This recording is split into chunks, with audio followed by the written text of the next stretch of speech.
شنار شهر کې مختلفو ځایو کې کوم پروګرام دی هغه ریکارډ شوی دی او په خپل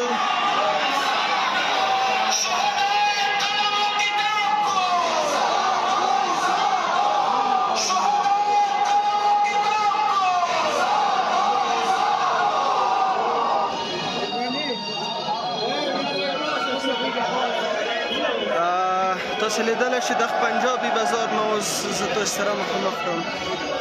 تقریبا 8 سټیشنې دي هغوی ټول ډېر